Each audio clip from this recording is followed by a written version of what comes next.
So it's the first attempt here to actually live commentate on the game. So I don't know what's happened. This isn't a replay, which means that you're going to get all of the text and the commentary and whatever between one another. So the game is between FFM and ValihrAnt. ValihrAnt is up here in the red. He's done what you would expect, ordered 6 women, sent them straight off to get some wood, and he's got another couple coming on the way. As always, he's gone for the upgrade on the berries, but not yet gone for any upgrades down here. Now, in the reverse, we've got FFM. He's only raced at 1577. I thought he was better than that, but I don't know if he's out of practice or something. But he's gone for a more what do you call it, food-focused approach to begin with. So he's gone straight away. His 6 women went on to berries. He's not gone for the upgrade here. He hasn't gone for the upgrade here either. I thought maybe that was what he would have done to compensate. He's just building his first house now, and if we look at FFM, the reason is he's managed to get himself housed, so he's waiting to produce another 6 women, which he had the food for. So different approaches to begin with. The interesting thing, I suppose, one side is viewed getting the wood as more important, the other side is viewed getting the food. Now the wood means that you can get more houses more quickly and that you can produce soldiers, whereas the food, conversely, is simply about enhancing your population through the number of women. So there are different ways of approaching this, but ValihrAnt is very, very consistent in how he plays. He's very often, always 4, 6, maybe 8 women on the berries and gets the berry upgrade. Now he's going out here, he's noticed these sheep, I assume. He can see them, and also this berry bush, so or berry tree, apple tree. So he's got a couple of women who are going to forage in this apple tree while he gets some cavalry to go and kill off the sheep. Unfortunately for him, it looks like there are only those 2. There's a few more a bit further out, but this is not really far enough away to make that worthwhile. So what we may see from ValihrAnt is that he won't actually be producing large numbers of cavalry. He's going very much for the women foraging for food. Okay, so he's now checking out the map a little bit. If we look at this from his perspective, what are they're women, so they're just going to have to run away while FFM will try and bring his cavalry back. He's doing quite a good job. These women are just dancing, which is not helping them. They're still dying. So he's lost 1 woman, but it could have been a lot worse. In terms of population, we're looking at very, very even at this stage, just a couple of extra for ValihrAnt as opposed to FFM. And if we look at the makeup of their forces, you can see FFM is practically all women. That's it. And we've just got this 1 cavalry. ValihrAnt has started to produce some skirmishers, so he'll be better prepared to defend, I assume. Yeah, he's put those up front, which makes sense. So what he's done here is get a variety of different troops. So he's got a couple of hoplites, some skirmishers, to basically protect the women there at the front, while FFM is just scouting around the back of his base and trying to see what's happening. So he's noticed this farmstead, but what's he got in there? Oh, he's just healing his horse. But these guys, I think they've noticed. No, they'd finished getting that, so that could actually be coincidental. Either they noticed that the horseman was coming round, or maybe they just left because the berry tree had run out. Now he's going to have to get some.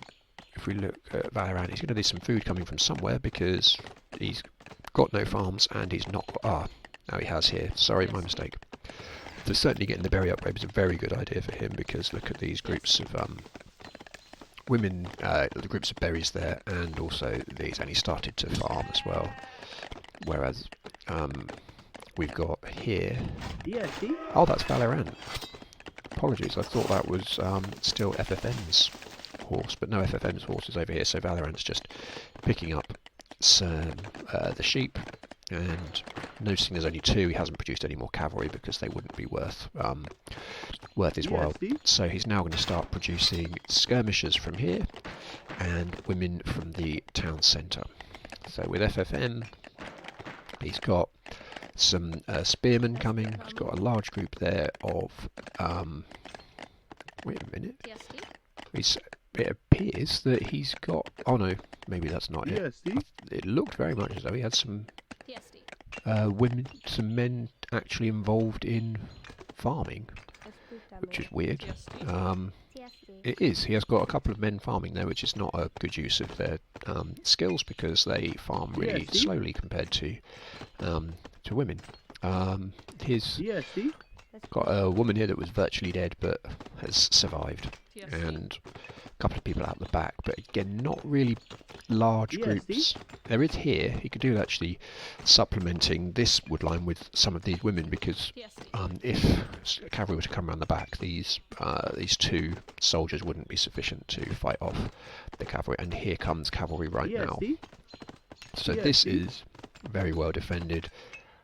This area, not so much, so he's going to quickly be fought off. He won't, oh gosh, he's close to dying there, and if they manage to catch him, he is in big trouble. This cavalry could be long gone if he's not careful. So I think he's backed off quite sensibly, and because of the state of his cavalry now, he won't be able to take out these this small group. And look at that, each raiding, one runs past the other one, but just both happy to escape. Here, again, really good mixture of troops, so soldiers and women. There's absolutely no way that a group of cavalry is really going to come in and be able to fight those guys off. It would have to be quite a large group to take on 19 skirmishers and come out. And again, he's got, it looks like the ratio he's using is probably about roughly double the number of troops, like soldiers, as there are women in his woodline, and that seems to be the approach that he's taken. He's trying at this point to increase his population capacity, because I think if we have a look, yeah, he's only got 10 space, but he has pulled 22 ahead, so he's really starting to produce at a far greater rate.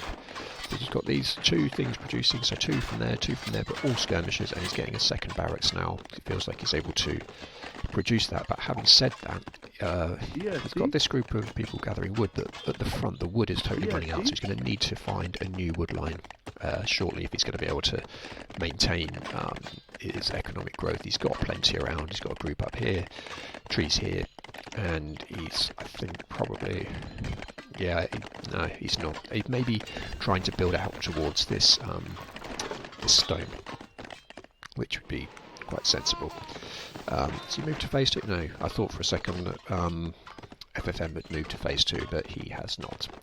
So he got big group here. He's gone for roughly 50% greater in terms of the ratio, so 50% more soldiers than women. And over here, it's very much the other way. So he's building this tower. That's not a tower, that's a house, sorry. So he's building that house so to increase his territory, to move out towards this group of berries, while at the same time increasing his population capacity. So he needs to get another house up, really. So his houses, what do they do? They give you population bonus of 10. So I think he's Seleucids. It certainly looks that way. He is indeed. So I haven't actually gone over that. So it's Seleucids versus, looks like, Spartans. It is Spartans. Okay, so it'll be interesting to see. He has phased up, so whether, and exactly as I expect, he started to produce Skiritai commandos. So this is an approach that I would take. As soon as you hit phase 2, you get, has he got mostly skirmishers? He has. Okay, so it looks like he's going to go for the skirmisher hero. So there's 2 heroes for Spartans. One offers a big bonus for spear soldiers, the other one offers for skirmishers, and it appears that what he's going to do is get the one that does it for for skirmishers, so it'll give them a bonus. What he can also do, what I would do, is use the Skiritai, who aren't the best at gathering resources, to then build for you. So, no, he's got them gathering, which is strange because they're not going to do a particularly good job of that. So he could have them building houses, building towers, I mean, building these phase 2 buildings that he needs, really. So he could have them, in fact, no, so he's got them building a storehouse, but he's going to need to get himself a market and a blacksmith and all manner of things, but at the minute he's just setting up to get his economy moving. Over on this side, we're still on phase 1, so FFM, I mean, is certainly the ratings do appear to indicate quite a large gap between the two. It's interesting. I think, if anything, ValihrAnt is underrated because there are people that are on 1700, 1800 that he seems to beat comfortably. It's only the people in really the 2000s, so you're looking at Borg and I think it's Feld were the only ones that really seem to cause him too many problems. I don't know whether FFM is underrated or overrated. It's always difficult to tell in these sort of games because the ratings don't appear to be... I mean, I guess it's because it's quite a small game. There's not a massive pool of people. I play a lot of online chess, whereas the ratings, because you play so many games, every game is rated. You do find that those ELOs really do reflect people's abilities, but you're playing against millions of people, well, certainly hundreds of thousands, if not millions. Whereas in here we're playing against just a handful of people. So that means that there's always scope for things to be a little bit unbalanced. But the other thing that's interesting here, it's just interesting what proportion of his... So he's only got 50 women, which is a good idea. The pop limit is going to be 300, so that's not a huge problem. Oh, well, he's coming in with Skiritai and skirmishers and some soldiers. This is going to be interesting. And he's just backing off to begin with. It's going to be very, very difficult to fight. Skiritai commandos are just superb soldiers. Absolutely superb. So he really needs to take the Skiritai out as quickly as possible, but they're coming in groups of... additional groups of 5. I think this game's going to be over very shortly, actually. It's going to be very, very difficult. What are these women doing? I don't understand what's happening there. The only thing I can think of is that FFM has given up looking at things. He's trying to, basically, it looks like he's going to commit suicide with all of his women. There's only the 8 Skiritai, 4 Skiritai, some skirmishers, and these cavalry, but it's... I don't know, maybe it's not all over. So it's been a strong attack, but he pulled the women, and they've actually made a difference. So well done. He's using the buttons down here to do force march and flank to keep splitting them up. But now he brings in... oh, yeah, it's the end. Look at that. So how many more troops does he have? So now he's back up to 15 Skiritai. He's 33. He's trying to get these guys in to attack the cavalry. It's going to be incredibly difficult. It looks like he needs to get some more wood the way he's playing, and he absolutely does need some more wood. But it's a very, very good early... relatively early, 13 minutes in, relatively early rush. FFM is... yeah, he's got half the population now. He's getting absolutely obliterated. This isn't remotely close to being a fair fight. The women were just marching to their deaths. One of them's running off, so good for them, but he's managed to get... yeah, he's got a small group of people here gathering metal, which will help him to keep producing these Skiritai commandos. He is producing them either one at a time or in small batches when he's got sufficient resources, and there just isn't going to be a way around this. This is... yeah, he's quit. That's the end of that. It is a bit of a mismatch, these games, to be completely honest. That's... ValihrAnt is far and away the superior player, so I don't know how FFM would ever be able to down to 18 troops. He said GG, but he's not actually resigned. He's just resigned now. He's got a few people there, and that's the end. So, pretty brutal. Hope you enjoyed it.